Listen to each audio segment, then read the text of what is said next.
हरस भूषण एनकाउंटर के संबंध में काराकाट माले विधायक अरुण सिंह क्या कहते हैं, जरा सुनिए। अरुण जी, भरत भूषण एनकाउंटर को कहाँ तक सही और कहाँ तक गलत कहा जाएगा, इस पर आपका क्या नज़रिया है? देखिए, हम लोगों का मानना है इनकाउंटर को, चाहे वो फेक हो चाहे जिस तरह का भी इनकाउंटर हो, इनकाउंटर किसी मामले में सही नहीं है। इनकाउंटर को हम सही नहीं ठहराते हैं। इनकाउंटर एक गलत तरीका है, क्योंकि हमारा देश लोकतांत्रिक देश है जहाँ संविधान और कानून है, और जो भी कार्रवाई हो उस संविधान और कानून के तहत जो भी उसका बनता है वो कार्रवाई होनी चाहिए। तो इसलिए इनकाउंटर को हम सही नहीं मानते।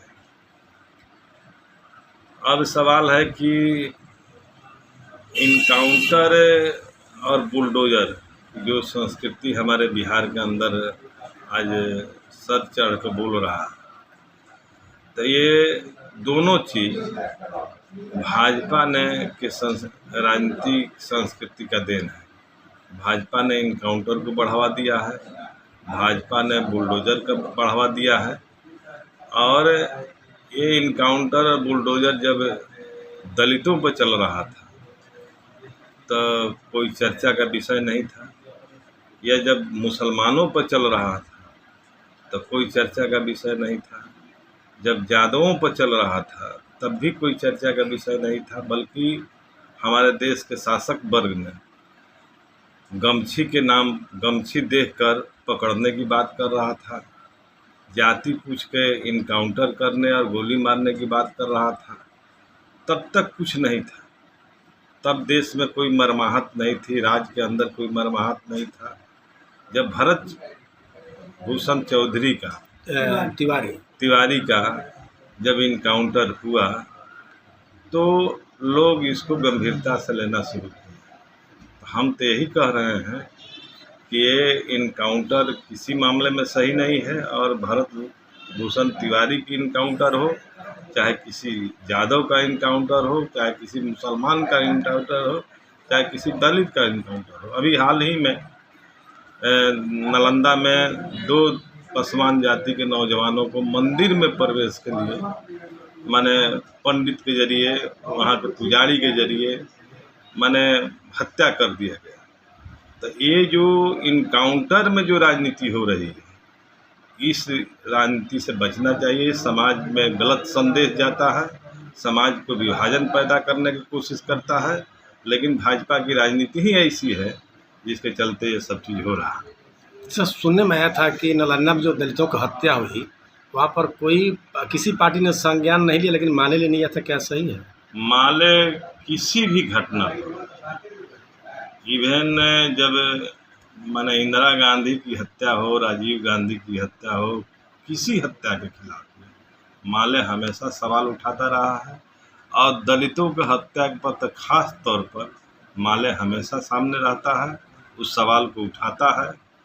लेकिन कुछ लोग माने गरीबों की हत्या को हत्या नहीं मानते, और कोई संपन्न लोग की हत्या हो जाए तो उसी को हत्या मानते हैं। हम इसी संस्कृति का विरोध करते हैं, हमारी पार्टी विरोध करती है कि हत्या हत्या है, और चाहे गरीब का हो चाहे अमीर का हो, सबको एक रूप में देखना चाहिए, उसका विरोध करना चाहिए। अच्छा अरुण जी, अभी उत्तर प्रदेश के अयोध्या में राम मंदिर में चोरी की चर्चाएं टीवी पर पेपर में आ रही है, जहां की उस मंदिर के पुजारी, उस मंदिर के सचिव, तमाम लोगों की भागीदारी उसमें आ रही है। उसके संबंध में आप मैं थोड़ा जानकारी दे लोगों को कि क्या हमारे उस पर आपका सोच है? हम तो यही कहेंगे कि मंदिर के नाम पर जिस तरह से माने राजनीति हो रही है, मंदिर के नाम पर हिंदुओं में की एक भावना को जगाया जा रहा है।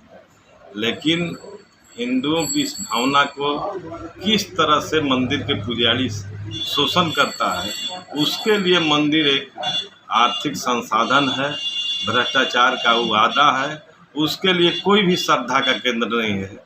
और आम लोगों के लिए उस श्रद्धा का केंद्र पर भी ये लोग डाका डाल रहे हैं। इसलिए भाजपा की पूरी राजनीति को हम लोग को समझना है। कुछ लोगों का मत है कि जो राम मंदिर में चोरी किए हैं उनको फांसी की सज़ा हो, इनकाउंटर हो, आजीवन कारावास हो। क्या इसके पक्ष में आप बोलना चाहें? क्योंकि करोड़ों लोगों की मानसिकता के साथ जब हनन हुआ है। भ्रष्टाचार है तो भ्रष्टाचार के लिए जो कानून बने हुए हैं उस कानून के तहत उसकी सज़ा होनी चाहिए। अब उस कानून में अगर फांसी की सज़ा का प्रावधान है तो फांसी की सज़ा हो, इसमें कोई विरोध नहीं है। लेकिन भाजपा के राजनीति को सबसे पहले समझना होगा कि भाजपा किस तरह की राजनीति करती है। राम के नाम पर आती है और राम के सारे जो संसाधन है उस पर डाका डालती है। तो भाजपा खुद माने सनातन के विरोधी है, धर्म के विरोधी है। भाजपा के संस्कृति में इसके नाम पर लूट के सिवाय दूसरा कुछ नहीं। बहुत बहुत धन्यवाद अरुण जी आपको।